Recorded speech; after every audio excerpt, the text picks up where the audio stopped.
Bulletin का आगाज करेंगे महाराष्ट्र की खबर के साथ। महाराष्ट्र का सियासी बहरान अभी खत्म नहीं हुआ है। आज सुप्रीम कोर्ट में शिवसेना, कांग्रेस और एनसीपी की अर्जी पर समाअत हुई। आज करीब 2 घंटे महाराष्ट्र पर कोर्ट में तीखी बहस हुई। कांग्रेस, एनसीपी और शिवसेना की तरफ से जल्द फ्लोर टेस्ट की मांग की गई, जबकि फडणवीस, अजीत पवार की जानिब से कुछ वक्त मांगा गया। आज सुप्रीम कोर्ट में मरकजी सरकार, महाराष्ट्र सरकार, देवेंद्र फडणवीस और अजीत पवार की जानिब से नोटिस का जवाब दिया गया। कल सुबह 10:30 बजे इस मामले पर फैसला सुनाया जाएगा। ऐसे में कल अदालत क्या फैसला सुनाती है, इस पर हर किसी की नजर है। एनसीपी और कांग्रेस का था, उसके ऊपर कोर्ट ने केवल ये कहा कि हम प्रीपोनमेंट वाली बात जो है केवल उसी क्वेश्चन को कंसीडर कर सकते हैं, बाकी कोई जो मेरिट है केस की उसमें नहीं जा सकते।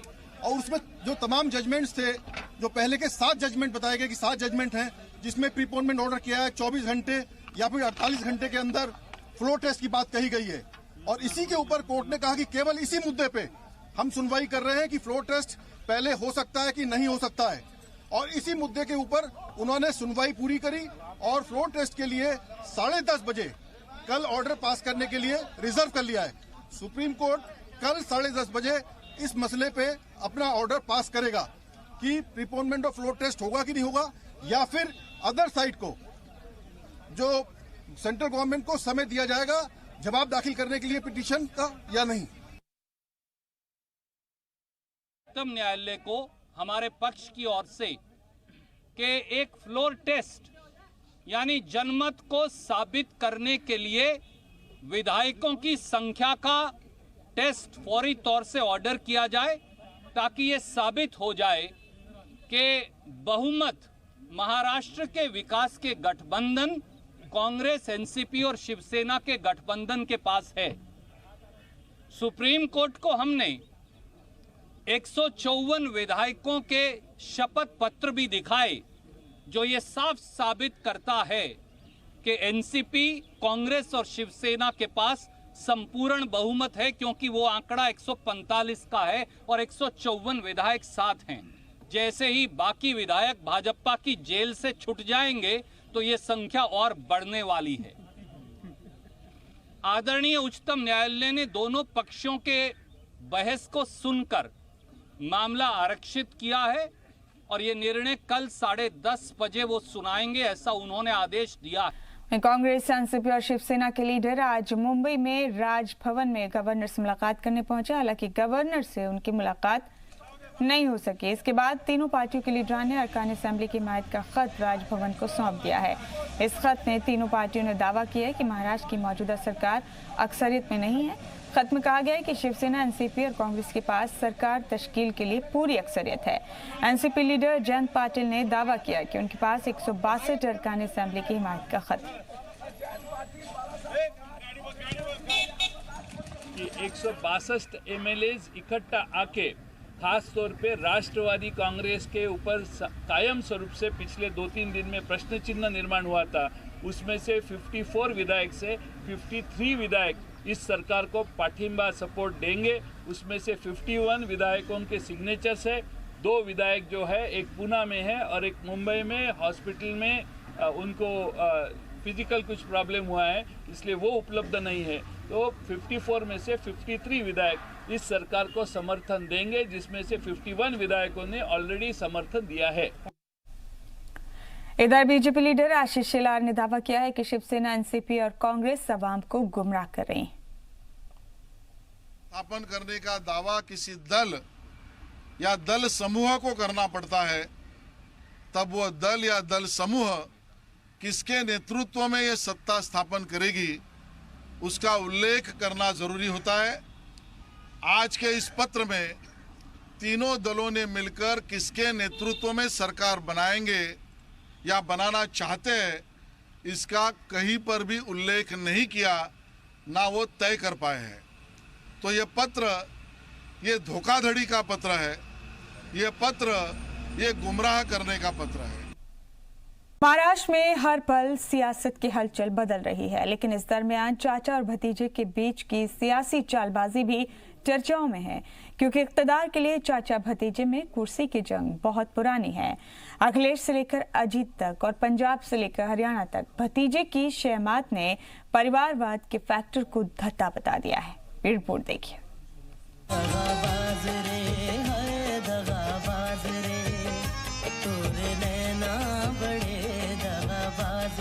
महाराष्ट्र की सियासत का फोकस शिफ्ट हो चुका है एक अदद चेहरे पर, जिससे दो धड़ों की उम्मीदें जुड़ी हैं। अजित पवार भले बीजेपी के पाले में जा बैठे हों, लेकिन एनसीपी ने उम्मीदें नहीं छोड़ी हैं और न खत्म हुई हैं। सीनियर पवार के भतीजे और जूनियर पवार को मना लेने की कोशिश की।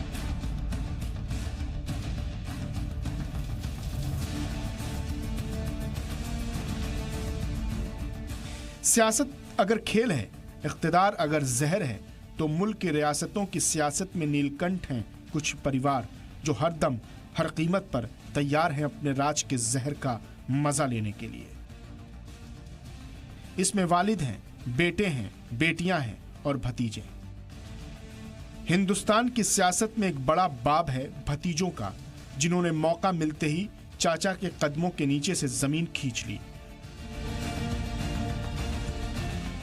शुरुआत यूपी से करते हैं, जहां समाजवादी पार्टी के सदर अखिलेश यादव ने चचा शिवपाल यादव की सियासत जीरो में अटका दी। 2017 के असेंबली इंतखाबात से ऐन पहले अखिलेश ने पार्टी की कमान अपने हाथ में ले ली थी और पार्टी में नंबर 2 पर बैठे चाचा शिवपाल को बाहर का रास्ता दिखा दिया था। समाजवादी पार्टी पर अखिलेश की पकड़ मजबूत हुई तो शिवपाल ने आखिरकार अपनी अलग प्रगतिशील समाजवादी पार्टी बनाई।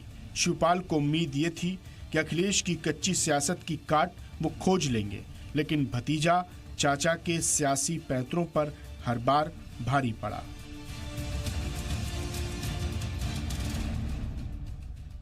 ऐसे ही कुछ हाल हरियाणा में हुआ, जहां इस बार के असेंबली इंतखाबात में बीजेपी की इख्तिदार की कश्ती को पार कराया। हरियाणा में अपोजिशन पार्टी इंडियन लोकदल के लीडर अभय चौटाला से तनाजे के बाद उनके भतीजे और एमपी दुष्यंत चौटाला ने अलग पार्टी जननायक जनता पार्टी बना ली थी। इंतखाबात से बीजेपी और जेजेपी ने अलग अलग चुनाव लड़ा,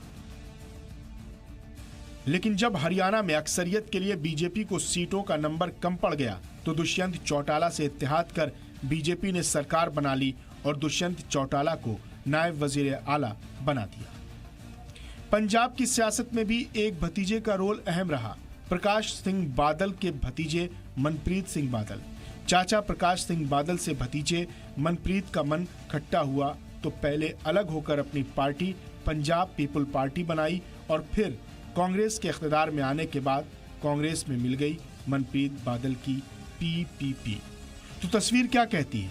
वो ये कि हिंदुस्तान की सियासत में बेटे की मोहब्बत भाई पर भारी पड़ी है, तो क्या भतीजों के लिए ये मोह बागी हो जाने का भरपूर मसाला बन जाता है? लगता तो ऐसा ही है। अगर ऐसा न होता तो शायद बाला साहेब की शबीह और तेवर वाले राज ठाकरे शिवसेना को चला रहे होते और उन्होंने भी अपनी अलग राह पकड़कर एमएनएस न बनाई होती। ब्यूरो रिपोर्ट, जी media.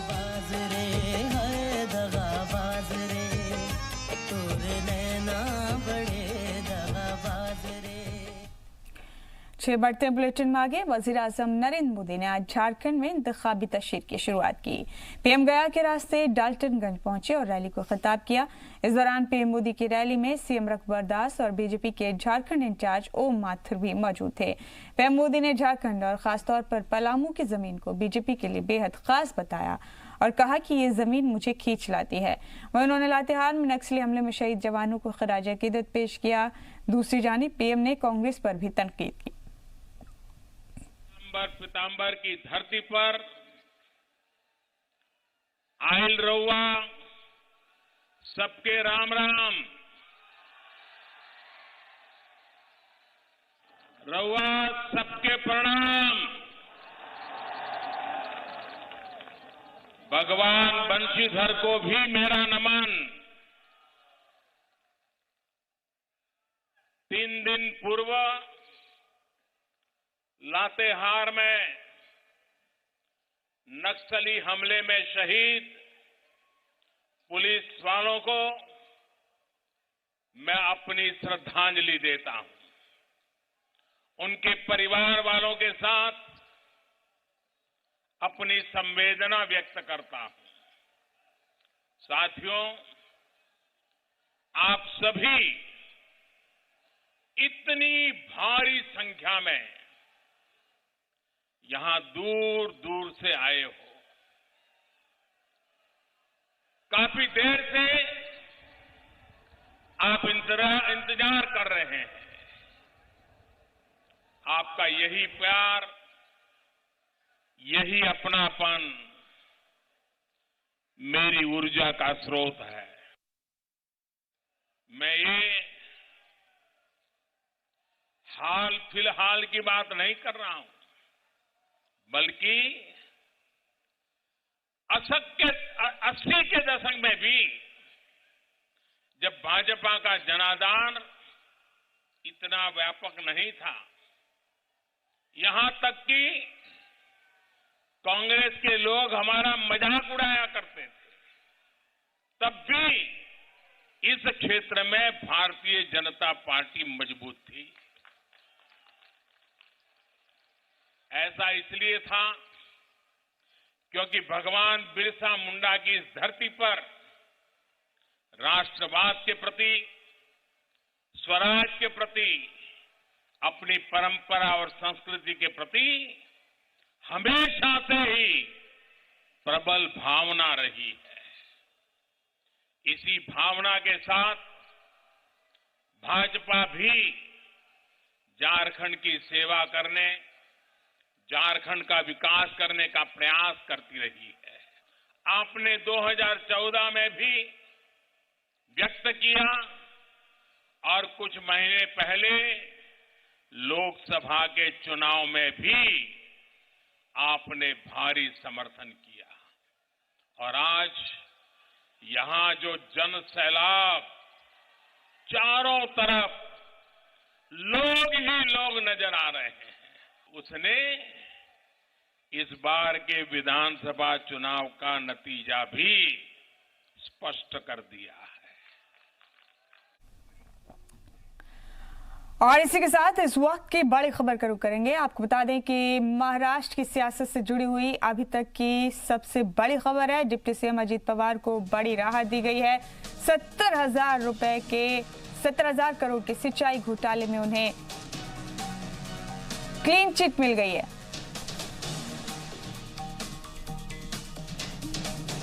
Deputy CM Ajit Pawar को बड़ी राहत मिली है। 70,000 करोड़ के सिंचाई घोटाले में उन्हें क्लीन चिट मिल गई है।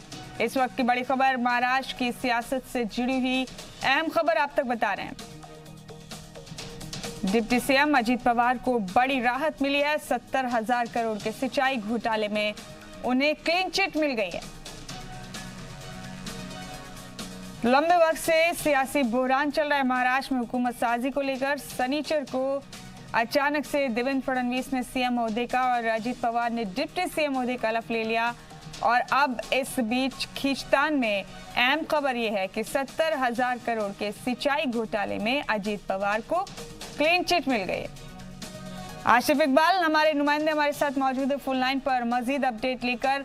आसिफ, महाराष्ट्र की सियासत में जो कुछ चल रहा है, खासतौर से पिछले 3 दिनों से जो मुसलसल चल रहा है, वो इन दिनों सबके जुबान पर है। ऐसे में डिप्टी सीएम अजीत पवार को 70,000 करोड़ के सिंचाई घोटाले में क्लीन चिट भी मिल गई है। कैसे समझेंगे इस खबर को? बिल्कुल आप सही कह रही हैं। देखिए, मुद्दा साफ तौर पे है कि ये चीजें होनी थी, ये तय था। क्योंकि आप समझिए कि जब चीजें आपके मनमाफिक नहीं होती हैं तो आप इधर उधर के फैसले लेते हैं, और अगर मनमाफिक है तो आप कोई भी फैसला लेने को तैयार हो जाते हैं। तो अजीत पवार ने भी यही फैसला लिया, क्योंकि उनको मालूम था कि अगर बड़े फैसले करने हैं, अगर मुझे बड़ा रिलीफ चाहिए तो बड़े फैसले करने होंगे। और अजीत पवार ने अभी तक जो देखा जा रहा है उसमें यही बताया जा रहा है कि शरद पवार के खिलाफ जाके, पूरे पार्टी के खिलाफ जाके उन्होंने बीजेपी के पास समर्थन पत्र लेकर पहुंच गए और बीजेपी को समर्थन दे दिया, सरकार भी बनवा दी और खुद डिप्टी सीएम भी बन गए। तो कहीं ना कहीं से आज जो ये एंटी करप्शन ब्यूरो ने जो दिया है, उनको जो क्लीन चिट दी है, वो साफ तौर पे आप समझिए कि वो इसी मसले से जुड़ता है कि उन्होंने क्योंकि सरकार बनाई बीजेपी की, खुद डिप्टी सीएम हुए, इसलिए उनको ये रिलीफ मिलना लाजमी था। और ये बात कांग्रेस पार्टी के मीडिया प्रभारी है रणदीप सुरजेवाला, उन्होंने ट्वीट करके, उन्होंने बाकायदे इसकी रिलीज करके सबको जानकारी मुहैया कराई। उन्होंने कहा कि देखिए किस तरीके से लोकतंत्र में गला घोटने की बात हम जो बार बार कर रहे थे, उसका ये जीता जागता सबूत है कि सरकार बने 24 घंटे भी नहीं होते हैं और anti corruption bureau clean chit दे देता है अजीत पवार को। तो इससे क्या समझा जाएगा, आप जरा ये बता दीजिए। अभी तक ये हम लोग सिर्फ सच की बात कर रहे थे, ये तो पूरे का पूरा सबूत सामने है। आसिफ, यही हरियाणा में भी हुआ, जेजेपी के साथ सरकार बनी बीजेपी की और अगले ही दिन दुष्यंत चौटाला के वालिद अजय चौटाला जेल से बाहर थे और सियासी तजियाकार फौरन इन चीजों को रिलेट करने में लगे। अभी देखिए बिल्कुल साफ है। देखिए मुमताज, एक बात तो साफ कर दी है बीजेपी ने, और मैं इसको कई बार दोहरा चुका हूं, आज फिर दोहरा रहा हूं आपके सामने कि राज करने की नीति को बेहतर तरीके से अगर किसी ने ऑब्जर्व किया है तो वो बीजेपी ने, और जिसको कहते हैं राजनीति, और वो राजनीति कर रहे हैं। देखिए उनको पता है कि किस तरीके से साम दाम दंड भेद कैसे अपनाना है और कैसे सरकार बनाना है। इसको कोई गलत नहीं कह सकता है, क्योंकि इससे अगर पुराना इतिहास निकाल के देखें तो कई बार इतिहास में इस तरह घटनाएं होती रही हैं। बीजेपी बार बार यही कहता है कि हम तो इतिहास सबक लेकर आए हैं। तो आप समझिए कि जो चीजें हुई हैं वो हमेशा, यानी आसिफ बड़ा सवाल है, राजनीति कितने बेहतर तरीके से की जाए, राज कितने बेहतरीन तरीके से की जाए, उसमें अखलाकियात कहाँ है वो मायने नहीं रखता। हमने देखा पूरे इंतखाबी तशरीर में देवेंद्र फडणवीस अक्सर हर स्टेज पर ये बोलते नजर आए, आसिफ इकबाल, कि इस बार अजीत पवार को हुकूमत में आते ही जेल की चक्की पिसवाएंगे। मुमताज, देखिए आपको इतिहास जानना होगा, क्योंकि आपको पता होना चाहिए कि कई बार ऐसा हुआ है जब कांग्रेस की सरकार थी। आपको याद होगा कि शंकर सिंह वाघेला के खिलाफ तमाम तरह के आरोप कांग्रेस पार्टी लगाती थी, लेकिन जैसे ही कांग्रेस पार्टी आई उसने तुरंत गले लगा लिया शंकर सिंह वाघेला को और केंद्रीय कपड़ा मंत्री बना दिया। आप नारायण राणे को याद कर लीजिए, नारायण राणे सिर्फ सैनिक रहे थे, लेकिन उनको गले लगाते हुए कांग्रेस ने एक बार नहीं सोचा। देखिए राजनीति है ये, इसमें किसी भी चीजों को आप सस्टेनेबल नहीं मान सकती हैं। राजनीति कभी भी एक तरफा नहीं होता है, राजनीति में कुछ भी कभी भी कहीं भी हो सकता है। आप जरा सोचिए, कल तक किसी ने ये सोचा था कि शरद पवार के भतीजा, जिनको शरद पवार ही खड़ा कर रहे हैं, शरद पवार मजबूती दे रहे हैं, शरद पवार ने उनको डिप्टी सीएम तक बनाया, शरद पवार ने उनको तमाम तरह के हथियार एहतियात करने को दिए, उनको तमाम ये अधिकार दिए कि आप कुछ भी कर सकते हैं, वो शरद पवार के भतीजे शरद पवार को डिच कर देंगे? ये किसी ने नहीं सोचा था। क्या किसी ने ये सोचा कि रात 21 नवंबर शाम 5 बजे तक शिवसेना, कांग्रेस और एनसीपी सरकार बनाने की कवायदे करती रहेंगी और सुबह जब 8 बजे आप उठ के देखेंगे तो आपको मालूम चलता है कि सरकार तो बीजेपी ने बना ली, और वो भी देवेंद्र फडणवीस और अजीत पवार के साथ, और अजीत पवार के पास 54 विधायकों का समर्थन पत्र हासिल था। तो देखिए राजनीति में कभी भी कुछ भी हो सकता है मुमताज, इसको एक बात बहुत क्लियर समझना होगा। और आज जो हो रहा है ये कहीं कुछ नया नहीं हो रहा है। हाँ, ये जरूर है कि आज ये होगा, ये उम्मीद नहीं थी कि इतनी जल्दी चीजें हो जाएंगी, इतनी जल्दी डेवलप। लेकिन आसिफ, जो पहले हुआ, आसिफ जो कांग्रेस के वक्त में हुआ, उससे पहले हुआ, इस बीच में हुआ, वही अब भी हो रहा है। डिफरेंस, फर्क तो कहीं भी नहीं है फिर। बिल्कुल, देखिए राजनीति में फर्क कहाँ होता है। राजनीति में जिसको जब मौका मिलता है वो अपनी बाजी वैसे खेलता है। और एक बात समझिए, और इसका जीता जागता सबूत खुद वजीर आजम नरेंद्र मोदी है। नरेंद्र मोदी जब पिछली बार जीत के आए थे तो 287 थे, और लगातार ये कहा जा रहा था कि इस बार उनको दिक्कतें होंगी, परेशानियां होंगी, कांग्रेस मजबूत होगी। और इस बार वो और बड़े मार्जिन से जीत के आते हैं, मजबूत सरकार बनाते हैं और बड़े बड़े तो फैसले भी लेते हैं, कड़े फैसले लेते हैं। और वो कहते हैं कि हम कड़े फैसले इसलिए ले सकते हैं क्योंकि हम मजबूत सरकार चला रहे हैं। आप याद कीजिए कि मनमोहन सिंह की सरकार 2 बार आई, दोनों बार कहीं ना कहीं बैसाखी की सरकार थी, इसलिए कोई भी बड़ा डिसीजन लेने में मनमोहन सिंह को 10 बार सोचना पड़ता था। और खुद ये बात कई बार मनमोहन सिंह ने कहा है, जहां भी सरकारें कमजोर होती हैं वहां दिक्कतें होती हैं, ये बात बहुत लाजमी है। और सबसे बड़ी चीज है, बीजेपी इस वक्त सरकार में है, बीजेपी मजबूत है।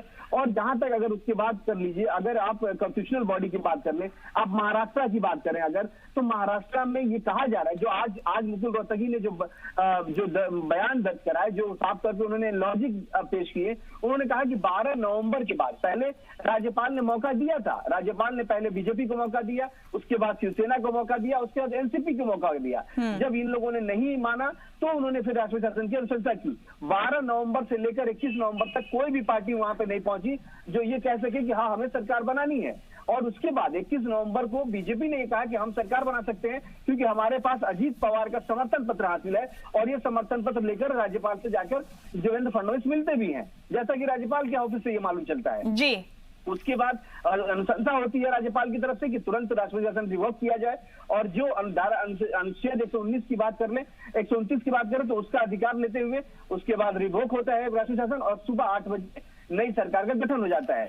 इस पर सवाल लेकर तुरंत पहुंचती है एनसीपी, कांग्रेस और शिवसेना सुप्रीम कोर्ट में सुनवाई चल रही होती है। और आप समझ सकते हैं कि 24 घंटे से ज्यादा की सुनवाई हो चुकी है, 2 बार सुनवाई हो चुकी है। बिल्कुल तमाम तरह के दावपेच चले जा रहे हैं आसिफ, और किसी भी कीमत पर, किसी भी सूरत में, किसी भी हालत में महाराष्ट्र की हुकूमत पर काबिज होने की कवायद पुरजोर तरीके से जारी है। बहुत शुक्रिया आसिफ आपका, आप जुड़े हमारे साथ इस अहम खबर पर, बहुत बहुत शुक्रिया। तो महाराष्ट्र के डिप्टी सीएम अजीत पवार को क्लीन चिट दी गई है। 70,000 करोड़ रुपए के सिंचाई घोटाले में महाराष्ट्र एंटी करप्शन ब्यूरो ने उन्हें ये क्लीन चिट दी है। आपको बता दें कि सुप्रीम कोर्ट में आज इस अहम मसले पर समाअत थी। फैसला कल सुबह 10:30 बजे तक के लिए टाल दिया सुप्रीम कोर्ट ने। और इस बीच एक बड़ी खबर महाराष्ट्र के हवाले से ये है कि डिप्टी सीएम अजीत पवार को 70,000 करोड़ के सिंचाई घोटाले में बड़ी राहत मिली है। महाराष्ट्र एंटी करप्शन ब्यूरो ने उन्हें क्लीन चिट दे दिया है।